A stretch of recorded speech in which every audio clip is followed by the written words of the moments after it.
ઊંધા ગેસની સમસ્યામાં ઉત્તર ગુજરાતના ભાભરથી લઈને રાધનપુર સુધીમાં કેટલી જબરજસ્ત રીતે લોકોને આયુર્વેદમાં વિશ્વાસ થયો છે અને આયુર્વેદમાં જેટલી જે છે એ લોકોની શ્રદ્ધા વધી છે અને કેટલી ક્રાંતિ આવી છે એના વિશે કેટલાય બધા આપણી પાસે પેશન્ટ આવતા હોય છે.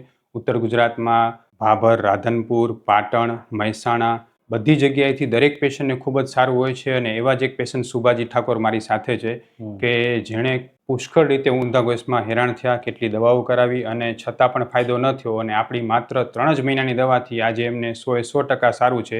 એમનો અનુભવ આપણે સાંભળશું. જય શ્રી કૃષ્ણ. જય શ્રી કૃષ્ણ. શું તકલીફ હતી તમને? ઊંધો ગેસ થતો, માથો સડતો હા. અને સાથે દુખાવો થતો. કેટલા વર્ષથી આ તકલીફ હતી? આમ તો 12 મહિનાથી હતી.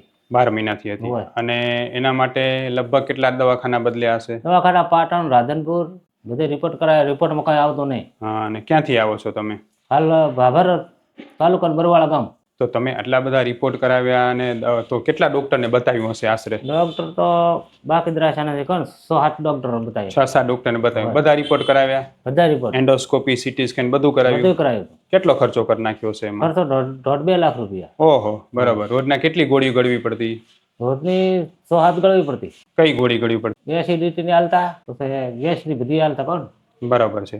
કેપ્સ્યુલ બધી ગળવી પડતી? કેપ્સ્યુલ બરાબર. રોજની 6-7 ગોળી ગળવી પડતી. રોજની 107. અને તોય પણ રિઝલ્ટ કાંઈ મળે? કઈ ના આવતું. બરાબર. શું નિદાનમાં ડોક્ટર શું કહેતા તમને? ડોક્ટર કે તમારે ટેન્શન છે એમ? મગજનું, બીજું કઈ નહીં. એમ તમને ટેન્શન હતું કોઈ દિવસ? ના, કશું નહીં. એમ ટેન્શન તો નતું મારે. ખેડૂત માણસને શું ટેન્શન? બરાબર. છોકરા પરણાઈ રહ્યા છે. હા, સાવ નિવૃત્ત. હા, નહીં રહ્યું. તોય ટેન્શન છે એમ કોઈ કીધું ટેન્શન કે છે ને? તો પછી ઈ દવા લેતા તો કઈ ફેર પડતો? ના, ઘડીક પડતો. પછી રાતનો દવાખાને જવા પડતો, કોને 8-9 વાગે. એમ ગભરામણ થઈ જતી? ગભરામણ થઈ જતી. બરાબર. શું લાગતું? કેવી તકલીફ થઈ જતી? છાતી દુખાવો થતો હમ. મને હાથ બહુ દુખતા. બરાબર છે. એમ લાગે એટેક આવી જશે? અટક આવી જાય એવું આવતું. બરાબર. એવું તો લગભગ આ એકાદ વર્ષમાં કેટલી વાર દવાખાને ગયા છો ઇમરજન્સીમાં? બહુ વાર જાઓ, હમ. એટલે 10-10 વાર જાઓ. એમ મહિનામાં કેટલી વાર જવું પડે? મહિનામાં તો 4-5 વાર. 4-5 વાર દવાખાને એટલે અઠવાડિયે એક વખત તો જવું જ પડે એમ ને? અઠવાડિયા ને બીજે ત્રીજે દાડે. હે. અને પછી શું કરે દવાખાને જાવ એટલે? દવાખાને હૃદયની પટ્ટી કાઢે હમ. ને બાટલો ચડાવે. બરાબર. પછી કેટલી વારમાં સારું લાગે? પછી આરામ થાય ને વળી બીજે દાડે નહીં પાછું. પાછું ઈ નહીં? નિદાન વ્યવસ્થિત આવતું નહોતું કઈ? ના, નતો આવતું. બરાબર. પછી એના માટે તમે એટલા બધા ડોક્ટરને બતાવ્યા છો, તો ડોક્ટર જયારે માનસિકનું કહેતા તો તમને પછી મનમાં શું થતું? એમ શું લાગે? મનમાં પછી વિચાર આવતો કે માનસિક તો છે ને મળે છે ને હવે. હા, તો શું કરવું હવે એમ ને? આવડા બધા ભાભરથી અહીંયા દૂર આપણી ગાંધીધામમાં હોસ્પિટલ છે, એની જાણ તમને કઈ રીતે થઈ? જાણ વિડીયો પર જોઈ. એમ હોય. વિડીયોમાં જેવી રીતે જે પેશન્ટને ખૂબ સારું થઈ જતું, મટી જતું, એટલું જ તમને સારું થઈ ગયું? હોય એટલો જ. તમારું અહીંયા આવ્યા તો તમારું નિદાન થયું, તમારું પંચકર્મ ટ્રીટમેન્ટ થઈ, પછી તમારી દવાઓથી તમને 100% સંતોષ લાગે છે? 100%. બરાબર. હાલ તમને જે છે એ આપણી 3 મહિનાની દવાથી ને પંચકર્મથી કેટલા ટકા સારું લાગે? અત્યારે તો હોય 100%. 100% સારું લાગે એમ ને? હવે અત્યારે તો ધંધો કરો ખૂબ. એમ ને પેલા કરી શકતા? ના ગતું એ. બરાબર. પેલા કેવું લાગતું? પહેલા તો કામ કરવા દો તો ચક્કર આવતા. અત્યારે તો આખા દાડો ધંધો કરું. એમ પેલા થોડું કામ ના કરી ના શકતા? ગતું એ નહીં. તો અત્યારે શું ખેતી ફૂલ કરી શકો છો? અત્યારે તો ઉતારી કામ કરું હું. એમ આરામથી કરી શકો? આરામથી. અત્યારે તો ઉપરે સડો ને સડી નાખે તો. હા. શું એટલે થતું? ચક્કર આવતા. અને અત્યારે જે છે તમે આ ટ્રીટમેન્ટ આપણી કરાવી ને બધી ટ્રીટમેન્ટ્સ તમે સતત લેતા હતા, તો તમારા શરીરમાં પાચનમાં કેટલો સુધારો લાગે? અત્યારે તો ફૂલ સુધારો. 100%? અત્યારે તો જમવાનું બહુ ભાવે. હા. પેલા કેવું હતું? પેલા નતો ભાવતો ખાવાનું. પેલા જયારે ઊંધો ગેસ તમને ચડતો તો શું લાગતું એમ શરીરમાં? ઊંધો ગેસ એટલે ચક્કર આવતા, છાતીમાં દુખાવો થતો, પછી હાથ બહુ દુખતા, પગ દુખતા, આખા શરીરમાં ફરતો દુખાવો હતો ને? હોય માથું બહુ દુખતું પાછું. જ્યાં ગેસ ભરે ત્યાં દુખાવો થતો. એના સિવાય જે છે તમે જયારે કાંઈ પણ ખોરાક લેતા તો શું થઈ જતું? ખોરાકથી કઈ મુશ્કેલી થતી? ખોરાકથી વળે ખોરાક ભાવતો ને લેવાતું જ નહીં કઈ જમવાનું? સામાન્ય ખાય એટલે પેટ ભરાઈ જતું. તો પછી રોજની જે 6-7 અલગ અલગ ગોળીઓ ગળતા તો એ રાહત ન રહેતી? ના ગતું ન રહેતી. રિપોર્ટ ને બધામાં અલગ અલગ રીતના સતત ડોક્ટરો પાસે રિપોર્ટ કરાવવા પડતા? હા, બધે કરાયા પણ કઈ રિઝલ્ટ નહોતું મળતું એમ ને? પછી જયારે આપણી પાસે આવ્યા તો આપણે જે છે એ તમને દવા આપી તો કેટલા દિવસમાં સુધારો દેખાવા માંડ્યો? મને તો 10 દિવસમાં તો કમ્પ્લીટ થવા મળ્યું. એમ ને? હવે અને જે બધી 6-7 ગોળીઓ ગળતા તે બધી ગોળી બંધ થઈ? બંધ હતા. અત્યારે બધી બંધ? કશું પણ નહીં. અત્યારે કોઈ ગોળી નથી કોઈ પડતી? ગોળી નહીં. એકે નહીં? એકે નહીં. આપણી દવા હમણાં લીધી એના પેલા ગોળી બંધ કરતા તો શું થઈ જતું એમ? ગોળી તો તકલીફ બંધ કરી શકતા પેલા? ના નતો કરી કહેતો. ગળવી જ પડતી. હા.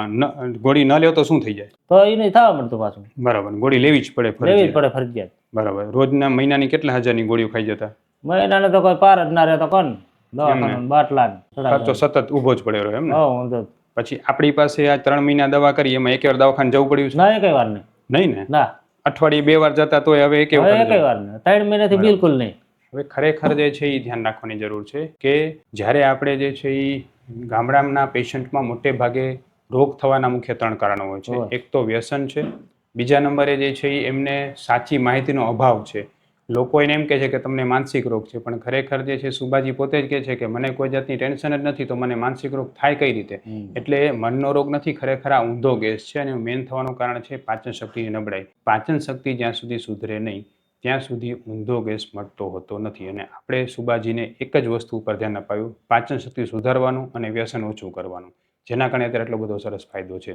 સુભાજી, તમને અત્યારે જે છે તમે વિચાર કરો કે તમે લગભગ 1 વર્ષથી હેરાન છો. હોય 4-5 અલગ અલગ ડોક્ટરો બદલાવ્યા, અલગ મોટા મોટા શહેરમાં દવાઓ કરાવી, 1-1.5 લાખનો ખર્ચો કર્યો, હોય રિપોર્ટ કરાવ્યા, રોજની 6-7 ગોળીઓ ગળતા, દર અઠવાડિયે 1-2 વખત 3 વખત દાખલ થવું પડતું ને બાટલા ચડાવવા પડતા. એ બધું તમે કરી જોયું.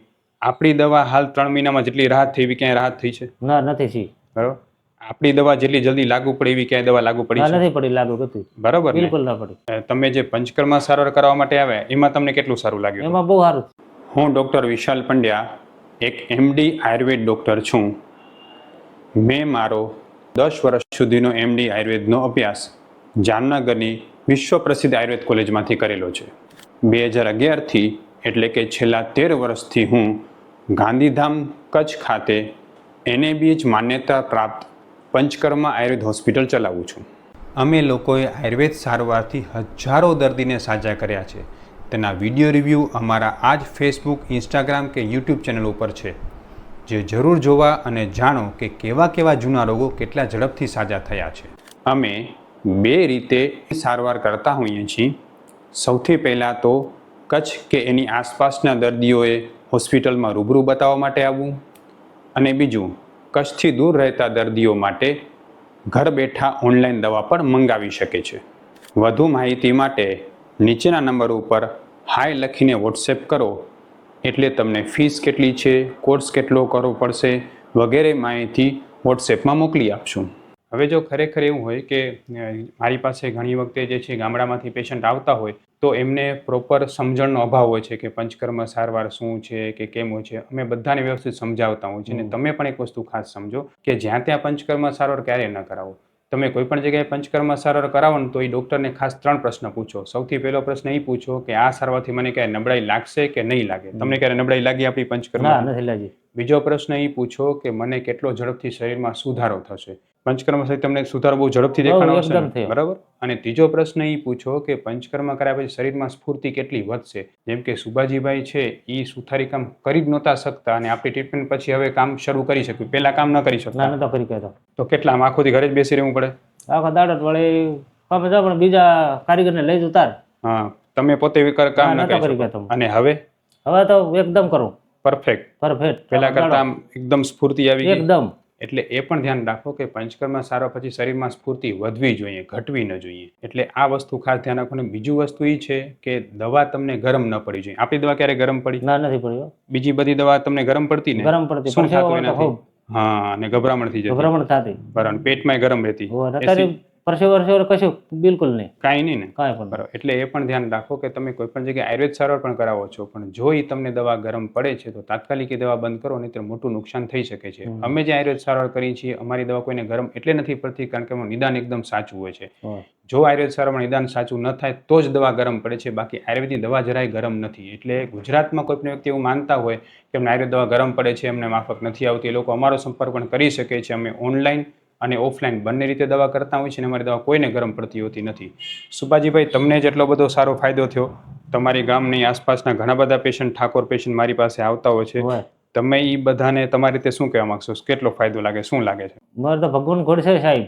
એમ તમે ભગવાન અમારે તો મટાડ્યો એટલે હા, હેરાન બહુ થઈ ગયા. હેરાન ખૂબ થઈ ગયા. તમે એવા બધા પેશન્ટ જેમ તમારા જેમ હેરાન થતા હશે એ લોકોને તમે શું કહેવા માંગશો? અમે તો કાકે આયુર્વેદિક દવા લ્યો, નિદાન બહુ ફાયદો છે. નિદાન સાચું મળી જાય. નિદાન પાકું. તમારો જે આ વિડીયો છે એ લોકોને આયુર્વેદમાં શ્રદ્ધા વધે એના માટે આપણે ફેસબુક, ઇન્સ્ટાગ્રામ, યુટ્યુબમાં મૂકી શકીએ? હા, મૂકી શકીએ. ખૂબ ખૂબ ધન્યવાદ. જય શ્રી કૃષ્ણ. જય શ્રી કૃષ્ણ.